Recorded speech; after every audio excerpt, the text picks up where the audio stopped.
warahmatullahi wabarakatuh. Kita pada kesempatan ini bertemu kembali dengan saya Samsul Fatah TV.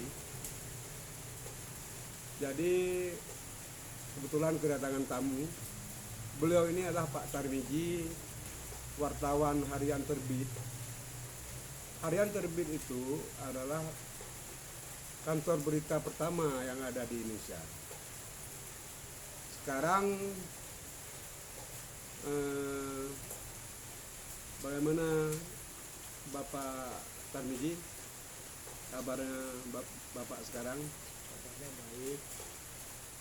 Tapi sekarang saya tidak lagi di Harian Terbit. Saya sudah membuat media sendiri.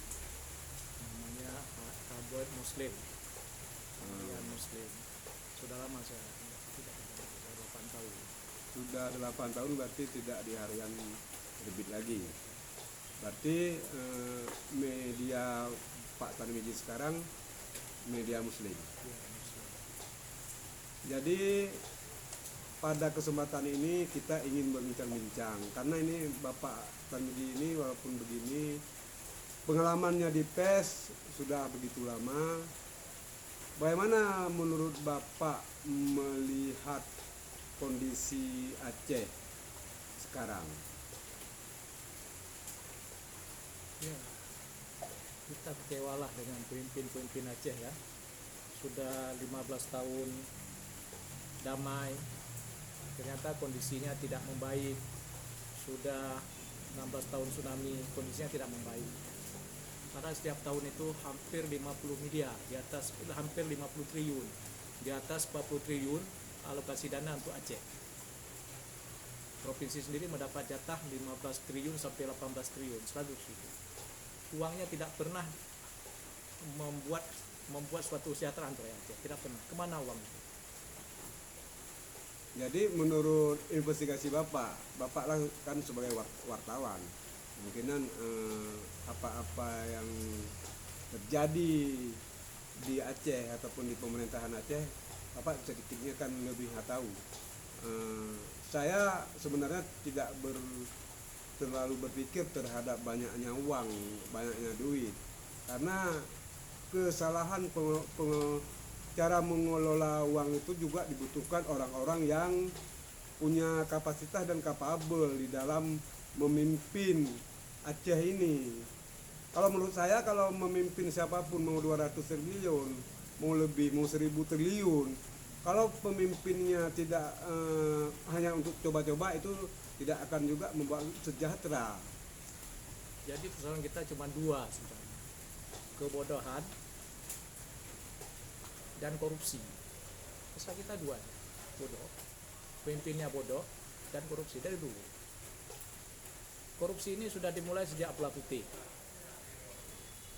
Dia korupsi banyak dana. Setelah itu ada korupsi, Irwandi lagi korupsi, gubernurnya. Jadi kita dalam berapa tahun ini, setelah Abdullah Putih, Irwandi, sudah 2 gubernur kita itu diambil KPK dalam persoalan korupsi. Itu berarti indikasi bahwa Aceh ada korupsi karena gubernurnya ada ditangkap sama KPK ya? Itu baru gubernur. Yang lain banyak sekali yang tidak terdeteksi oleh KPK. Banyak sekali korupsi di sana. Kalau Jadi, tidak, kemana uang yang 50 triliun setiap tahun itu, yang di atas 40 triliun setiap tahun itu, kemana dibawa? Kalau 40 triliun itu sudah banyak sekali. Kalau dibikin untuk kesehatan rakyat, sudah sejahtera rakyat. Tiap tahun itu. Kalau 15 tahun 40 triliun, itu duit kita itu sudah lebih 500 triliun. Sudah 600 triliun duit kita. Itu kemana duit itu? mungkin 50 triliun itu tidak habis, uang-uang itu aja per tahun, bukan begitu Pak Tarmiji? Bukan, mereka bodoh memang. Mereka bodoh dan jahat. Contohnya begini. Berapa tahun ini? Maaf, ini bukan saya potong. Contohnya begini. Ini ada anggaran 17 triliun pada tahun 2020. Ya. Tapi karena anggaran 17 triliun itu tidak terserap dijadikan silpa. 17 triliun yang tahun 2021 juga masih yang 17 triliun tahun 2020. Karena tidak terrealisasinya anggaran. Bukan begitu Pak Tarmiji ya? Bukan seperti itu. Ini ada permainan di dekat elit-elit kekuasaan.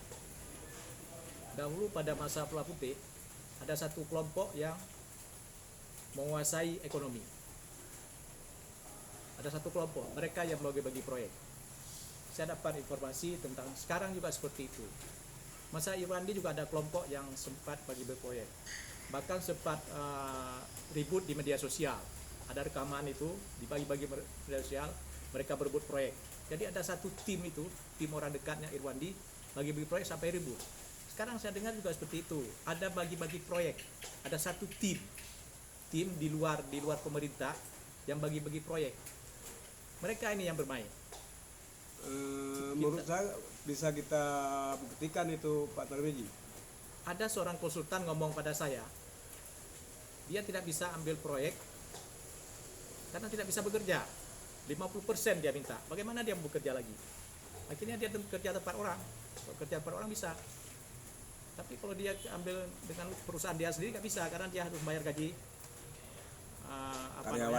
karyawannya. Jadi persoalan banyak sekali. Begitu luar biasanya minta persentasenya sampai 50%, berarti 50% udah hilang untuk membagi kepada geng kekuasaan. 50% itu baru direalisasi, belum lagi ada uang, ada komisi-komisi yang 50% itu. Berarti realisasi anggaran yang dikerjakan tinggal 30% kalau begitu. Tidak hanya di pemerintahan, bukan hanya oknum pemerintahan melakukan korupsi itu. Oknum parlemen juga melakukan korupsi. Di bidang penyaluran aspirasi, mereka juga melakukan korupsi. Itu mereka sudah potong separuh itu. Berapa tahun lalu itu 50%, 30%. Kalau sekarang itu aspirasi dana aspirasi itu ditaruh di dinas-dinas. Ada dinas juga minta jatah 10%. Dari dana aspirasi anggota dewan DPR itu? Ya, karena sekarang menjadi kegiatan dinas itu. Jangankan untuk aspirasi untuk masyarakat atau untuk untuk pengusaha. Itu ada dana aspirasi untuk membuat pariwara wartawan. Itu dipotong 50% juga. Saya pernah dapat tahun lalu itu. Berarti kalau begitu bagaimana kita merubah mentalitas birokrat di Aceh untuk lebih baik, kemudian juga termasuk rakyat sendiri. Ini kayaknya Aceh udah semakin hancur kalau begini terus menerus. Bagaimana Anda melihat ke depan sosok pemimpin yang tepat untuk merubah karakter-karakter baik di birokrat maupun di DPR? Sekarang kan sebenarnya pemilih rakyatnya sendiri itu udah salah pilih, baik di legislatif maupun eksekutif yang ada di Aceh menurut Pak Tarmizi sendiri. Semua salah, rakyat juga salah pilih. Jadi begini, rakyat kan kalau tidak diberikan uang tidak pilih. Salah rakyat sendiri. Rata-rata pemilihan itu dengan uang. Makanya terpilih kota-kota dewan. Saya sempat dengar kalau anggota dewan tidak kasih uang nggak terpilih, langsung masyarakat bilang. Orang mau cari kerjaan di anggota dewan. Akhirnya anggota dewan yang berikan sembako, berikan bahan pakaian calon anggota dewan terpilih, kecuali memang ada mereka sendiri yang memang sudah merupakan tokoh dan kekuatan partainya. Yang lain umumnya masyarakat mengaku menerima, macam-macam itu diterimanya. Jadi kalau orang seperti itu terpilih, mereka tinggal jawab. Setelah mereka duduk itu, mereka gak pikir ke rakyat lagi. Dulu rakyat tipu mereka katanya, sekarang mereka tipu rakyat. Itu kata mantan kota dewan. Jadi balan ya. Susah karena pemimpin sekarang itu cerminan daripada rakyat kita sendiri. Rakyat Aceh sendiri akhlaknya sudah tak bagus. Sekarang pemimpinnya dengan akhlak yang tak bagus, baik di pemerintahan dan di kota dewan. Dan juga di rekrutmen. Ini kan sudah 20 tahun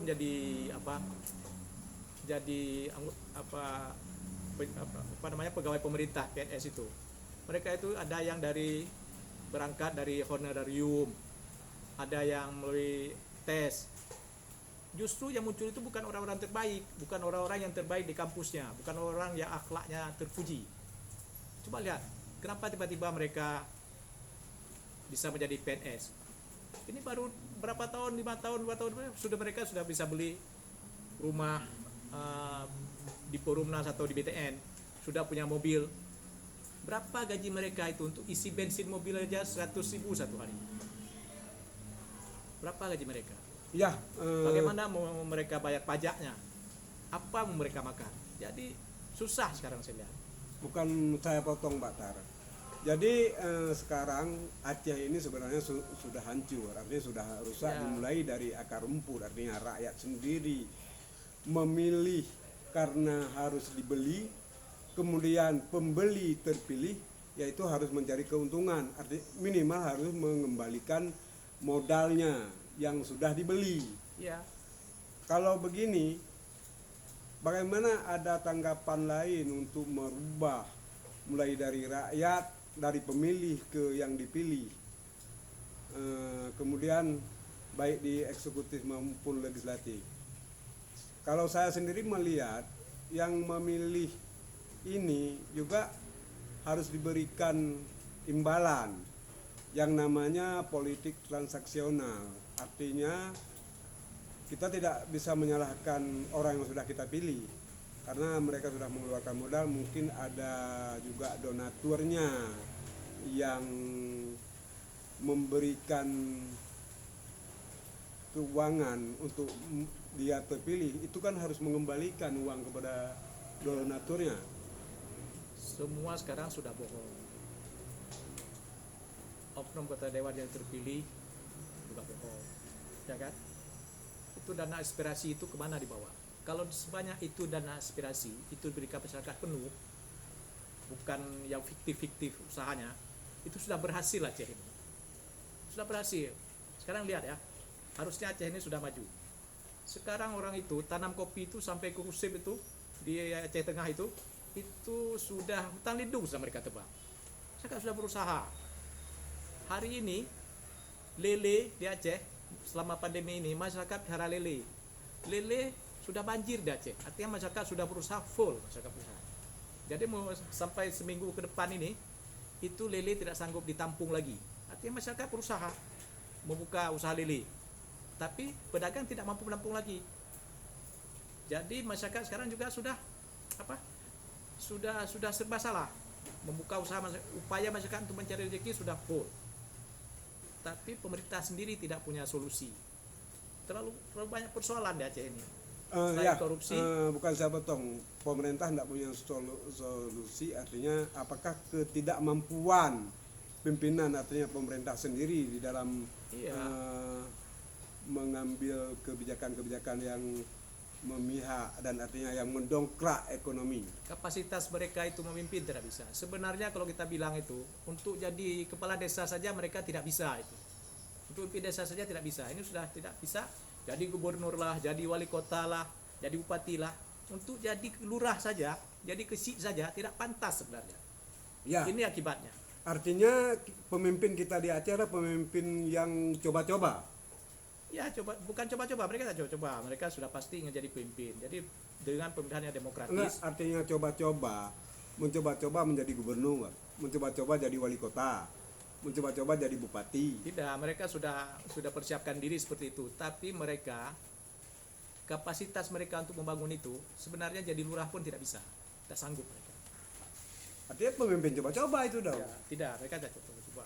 Mereka memang sudah mendapatkan kursi kepemimpinan lewat sebuah proses yang demokratis.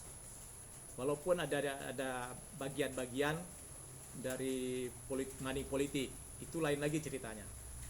Dan mereka memang tidak mampu. Kalau mereka mampu, rakyat Aceh ini sudah sejahtera. Coba lihat saja, mungkin sudah lebih 500 triliun dalam 15 tahun ini uang yang mengalir ke Aceh. Sejak Pulau Putih itu Aceh banyak sekali uang. Dan uang itu semua dialokasikan, disimpan pada Bank Aceh.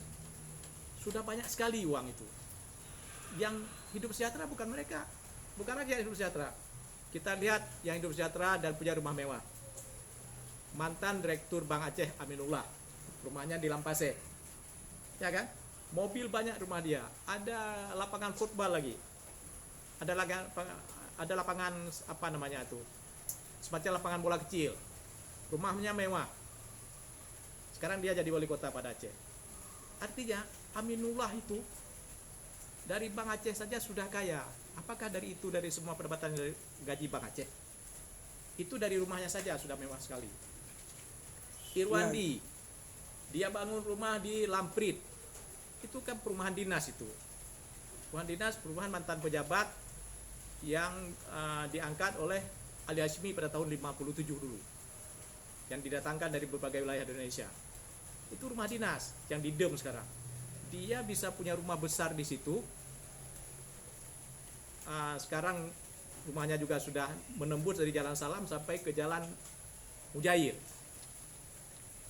Artinya apa itu memang didapatkan oleh Irwandi selama dia menjadi gubernur sampai punya kolam renang. Dan banyak lagi pemimpin-pemimpin yang lain, termasuk anggota dewan yang membeli rumah secara diam-diam, secara sembunyi-sembunyi, yang nilai rumahnya miliaran, banyak sekali. Ada sebuah rumah itu di desa Ciot Masjid, rumah Bidi Balis. Dulu saya sering pulang, saya lihat itu rumah itu selalu ada bendera Partai Demokrat. Saya bingung, rumah siapa itu? Kemudian rumah itu sekarang sudah diperluas halamannya, ada kebun-kebun samping jadikan tempat parkir. Saya sudah ya kita sebaiknya jangan kasih nama orang. Artinya yang mau kita simpulkan di Aceh, mulai dari rakyat, kemudian birokrat, kemudian birokrat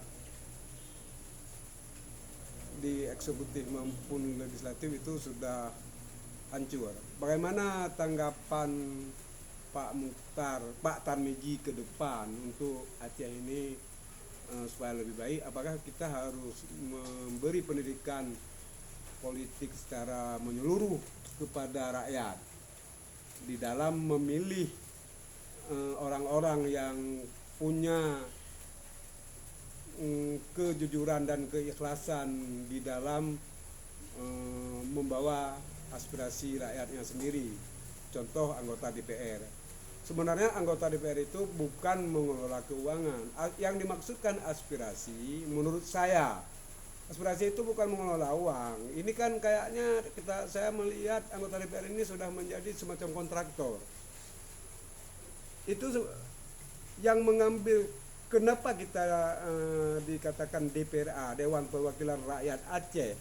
Dikarenakan kita ada deal-deal politik setelah kita konflik berkepanjangan dengan pemerintah. Jadi setelah ada tanda tangan MOU Helsinki itu, maka dikasih nama DPRA itu sebenarnya deal-deal politik yang sangat